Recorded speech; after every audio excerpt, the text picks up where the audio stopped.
en el mero principio del camino de nuestra pastora, la fundadora de nuestra iglesia es una mujer. También por eso pregunté al principio si creían en el ministerio de la mujer, porque todo lo que nosotros todo lo que nosotros venimos trayendo viene a través de un vaso femenino, una mujer. Dios ciertamente llamó al esposo de ella primero, un hombre con bastante capacidad, pero se rebeló contra el llamamiento. Y Dios dijo, entonces el llamamiento del ministerio cayó sobre nuestra hermana. Y ella estaba memorizando libros enteros de la Biblia. Y ojalá que un día la puedan conocer, ojalá que pronto pueda regresar aquí con nosotros otro día para una mini convención. Hay que orar por eso, ya que tenemos algunos hermanos por todos lados. Bendito su nombre. Es una tremenda mujer. No la adoramos, no es un ídolo, pero el siervo de Dios es digno de honra, ¿verdad? Y ella ha pagado un precio que yo no pago. Yo no ayuno días enteros y semanas enteras. Yo no paso 18 horas en mi cuarto de estudio orando y ayunando y estudiando la palabra de Dios. Pero ella es una mujer que lo hizo. Y lo hizo y se enamoró de Jesús y Dios le ha abierto la palabra de Dios de una tremenda manera. Y empezó en sus primeros años memorizando los libros enteros de la Biblia. Y memorizó este libro de Efesios que acabamos de ver. Y dice, y memorizó ahí, dice que hasta crecemos hasta la estatura de un varón perfecto. Y empezó a decir, pero Señor, ¿qué es esta estatura? Señor, ¿cómo voy a conocer esta estatura? ¿Cuáles son los escalones? ¿Cuáles son los pasos que yo debo llevar para poder llegar? Si tú dices que debo llegar a la cabeza, ¿cómo voy a llegar? ¿Qué es lo que hay, Señor, en esta estatura? ¿Cómo voy a entender? ¿Cómo voy a entender? Y quién sabe cuánto tiempo, años, meses, estaba orando y orando y orando y orando, pidiendo a Dios, hasta que Dios un día le vino a explicar cuáles eran estos pasos en la estatura del varón perfecto. Que ahorita les voy a explicar muy rápidamente y ya con el tiempo vamos a meternos en detalles sobre el asunto, ¿verdad? Y hay otros patrones, el hermano Arnoldo ha estado enseñando sobre las jornadas de Israel, ¿verdad? Egipto, las experiencias en Egipto, cómo salir de Egipto, cómo llegar a la tierra que fluye leche y miel. La tierra que fluye leche y miel es acá arriba, es la cabeza de la estatura del varón perfecto. Egipto tiene que ver con este lugar aquí, cuando estamos aquí abajo como niños. Amén. Pero el patrón por excelencia es del cual habla Pablo aquí en el libro de Efesios. Vamos al libro de Éxodo, capítulo 40. Éxodo 40.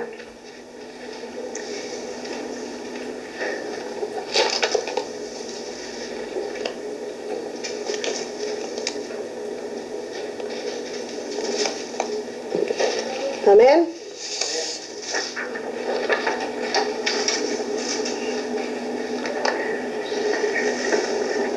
Gloria a Dios.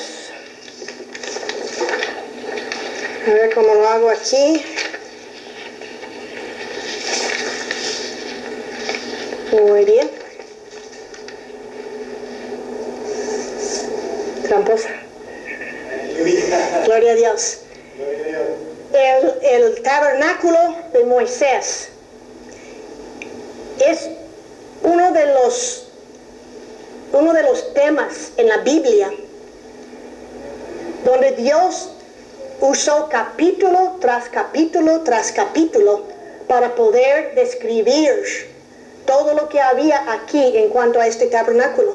Si no fuera importante, ¿por qué usaría Dios tantos capítulos para describir este tabernáculo? Y 4 veces Dios le dijo a Moisés, hazlo exactamente como lo viste en el monte.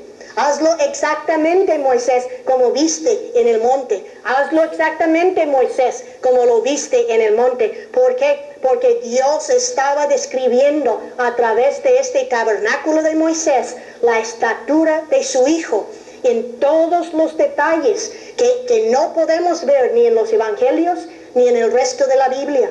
Y si podemos entender algo acerca de estos muebles, podemos entender qué hay para nuestra vida, que podemos ver quién es el Señor Jesucristo en su plenitud, en su ministerio, en su persona, pero también podemos ver cómo se aplica eso. Porque si yo soy llamado a crecer en esa estatura, significa que esa estatura también debe venir y ser parte de mí.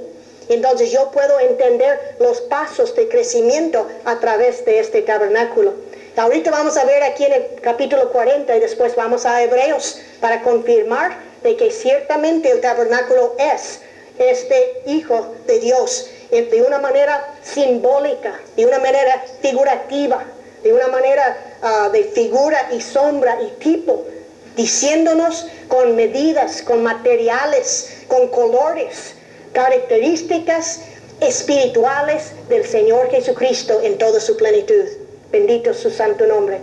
Y aquí en el capítulo 40 de Éxodo es cuando Dios estaba empezando a decir a Moisés, los israelitas, déjame empezar ahí, los israelitas estaban a punto de empezar en el ministerio adentro del tabernáculo, porque era como su iglesia. Era el lugar donde ellos tenían comunión con Dios. Dios bajaba sobre el tabernáculo, los israelitas traían sus sacrificios y era el lugar de comunión literal de los israelitas en el desierto. Pero más allá de eso, Dios les había dado una figura del Mesías, su futuro Salvador, para que ellos pudieran entender acerca de él. Y este tabernáculo fue hecho y puesto en forma de una cruz. Es lo que vamos a ver ahorita, que ciertamente cada mueble fue puesto ahí en forma de una cruz. Y voy a correr, siempre les hago que ustedes pregunten, contestan, pero yo voy a ir corriendo, ¿verdad? Dice aquí en el versículo 2, en el primer día del mes primero harás levantar el tabernáculo del testimonio. Dios está hablando a Moisés y a Aarón. Versículo 3, y pondrás en él, ¿qué cosa? El arca del testimonio, y la cubrirás con el velo. Entonces Dios le dijo a Moisés, mira, ve y pon el arca del testimonio adentro del tabernáculo. Ahora por otras citas podemos ver que va en este lugar ahorita donde lo estoy poniendo, ¿verdad? Y si vamos al versículo 20, a ver si Moisés lo hizo.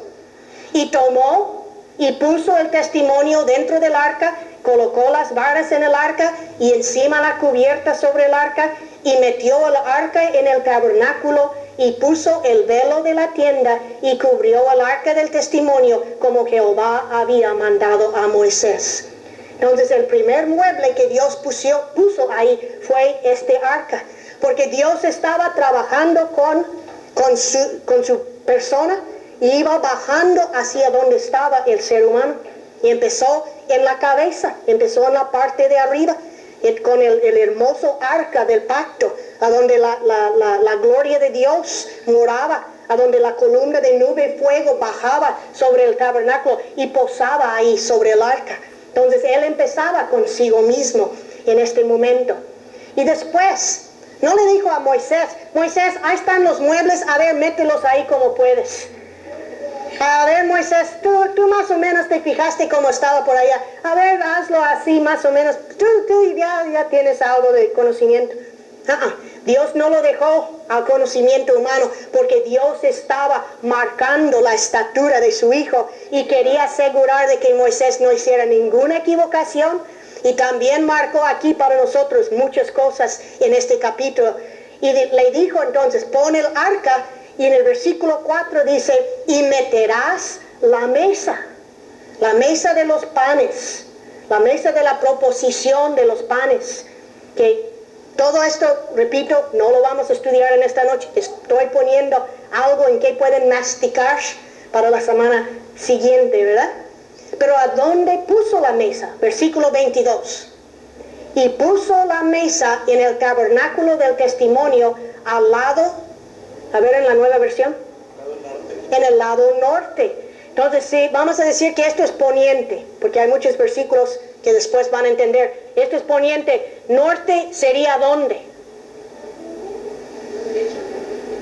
¿Sería para acá o para acá? Si eso es norte. Si esto es poniente, perdón. Si esto es poniente, ¿para dónde sería el norte? Está un poco difícil como está. A ver si lo volteo así en el mapa. Si está así, ¿a dónde sería el norte? Si aquí es Los Ángeles y aquí está Nueva York, ¿a dónde está Chicago? Que está al norte. ¿Dónde está Canadá? ¿Para dónde? Esto es poniente. Estamos acostumbrados ahí en los dibujos y en los mapas marcar el norte siempre para arriba. Eso, si esto es poniente, esto es el poniente, ¿verdad? Este es el norte para arriba. Entonces el norte es para arriba. Es esta parte aquí, ¿sí? Entonces lo voy a voltear otra vez. Entonces el norte es La mano izquierda, acá. la derecha de nosotros. ¿Sí? ¿Está claro? Entonces le dijo a Moisés, ahora que metiste el arca, ahora mete la mesa de los panes en el lado norte. Gloria a Dios. Y meterás también, versículo 4, meterás también el candelero y encenderás sus lámparas. Y si vamos al versículo 24,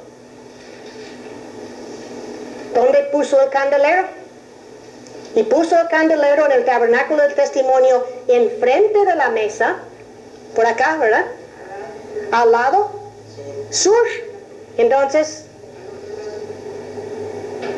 aquí, ¿verdad? Puso el candelero enfrente de la mesa, al lado sur. Si esto es norte, esto tiene que ser sur. ¿Y qué tenemos?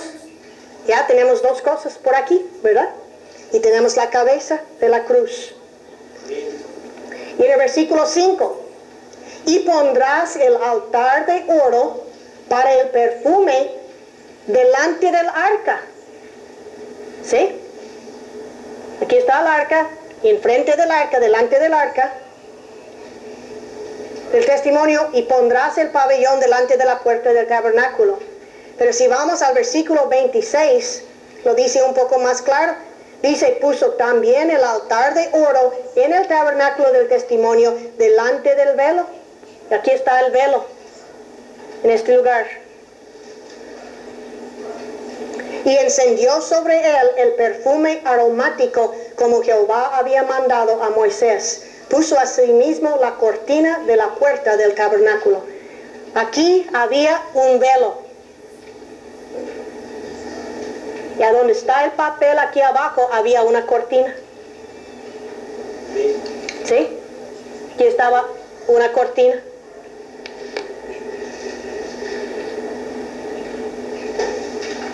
Gloria a Dios. Amén. Pero había más muebles. Vamos al versículo 6. Versículo 6. Dice, después pondrás el altar del holocausto delante de la puerta del tabernáculo del testimonio.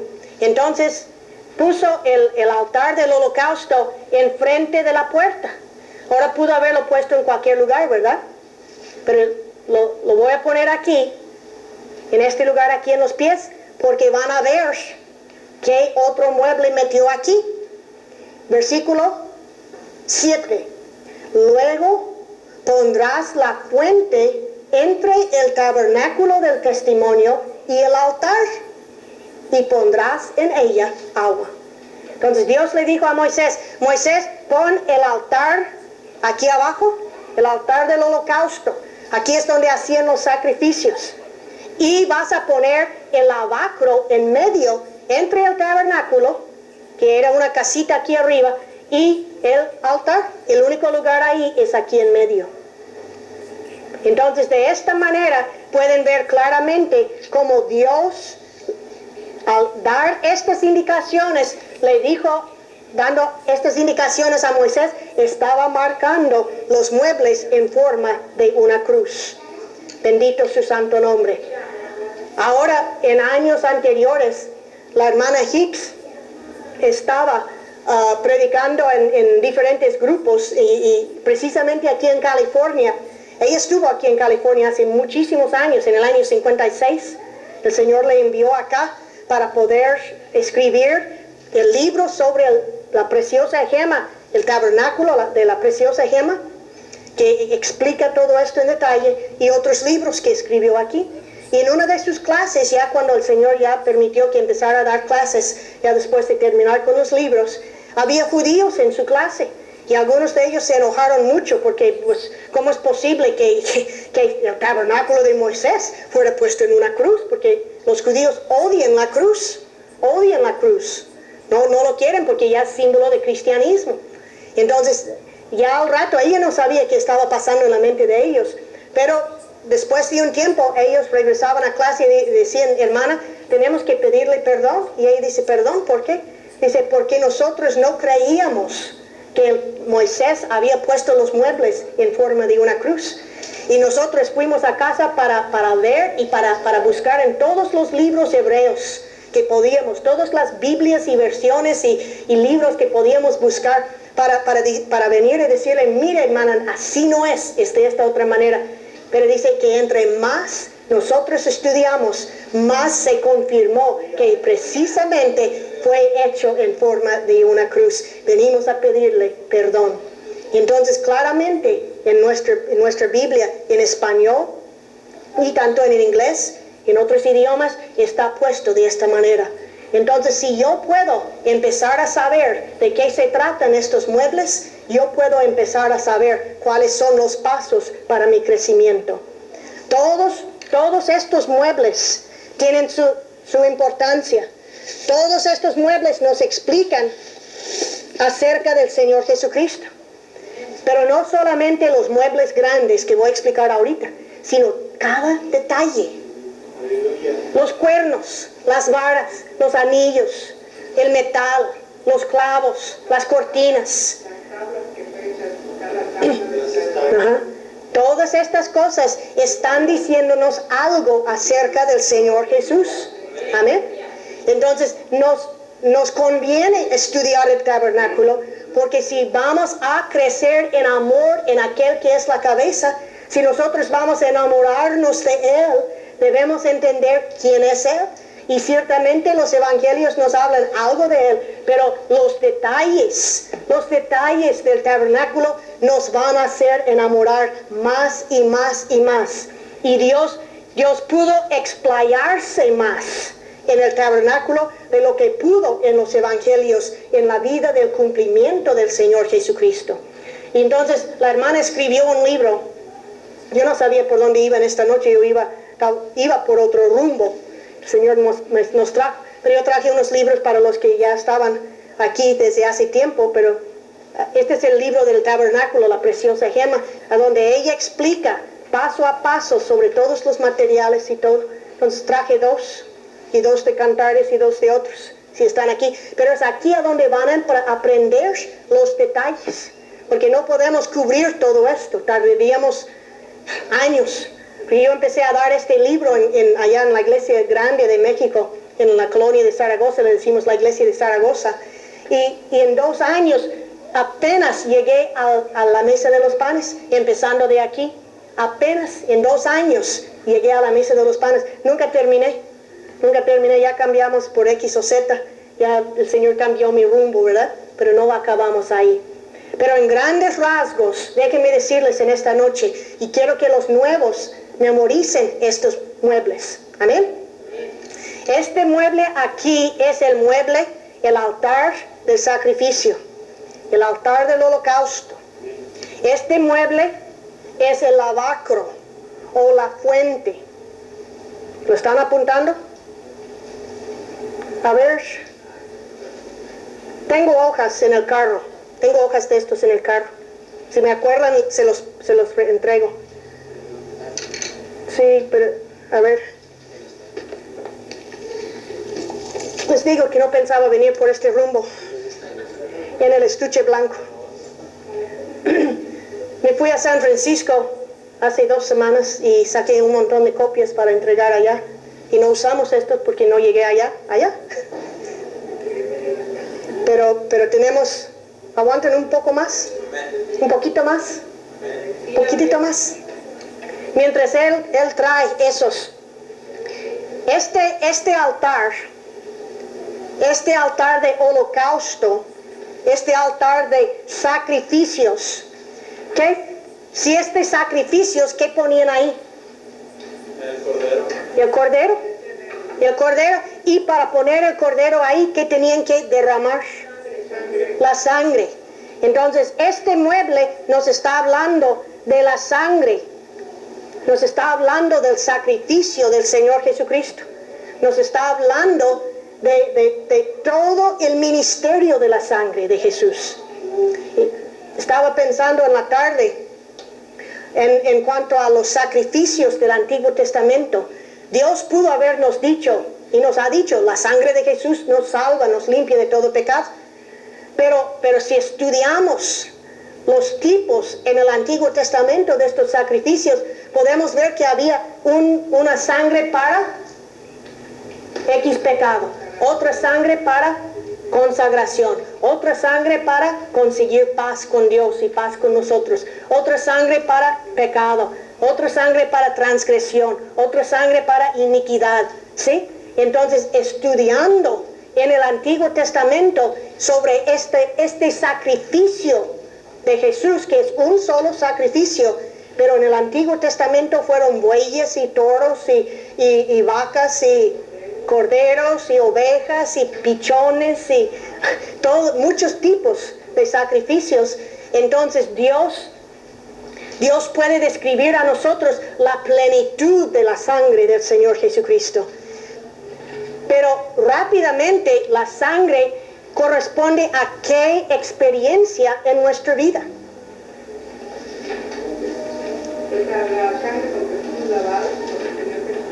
¿Y qué experiencia es esa? ¿Y cómo llamamos esa experiencia? ¿El día de nuestra salvación? Entonces, en grandes rasgos, este es el lugar o el momento de la salvación. En este altar de holocausto, altar de bronce, altar de sacrificios, tiene muchos diferentes nombres, pero está refiriendo a este mueble aquí abajo. Pero lo voy a subir, ¿así lo ven mejor? ¿Sí? Gloria a Dios. ¿Ya todos tienen sus hojas? ¿Cuál es la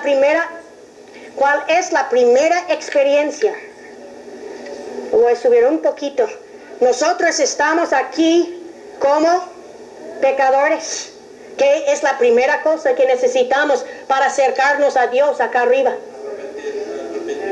Arrepentimiento y la sangre, por medio de la sangre del Señor Jesucristo. Bendito su nombre. Y en la mera puerta, donde separaban los pecadores de los verdaderos judíos, los hijos de Dios, estaba entrando, entonces este mueble a donde derramaban la sangre de un animal inocente para cubrir sus pecados.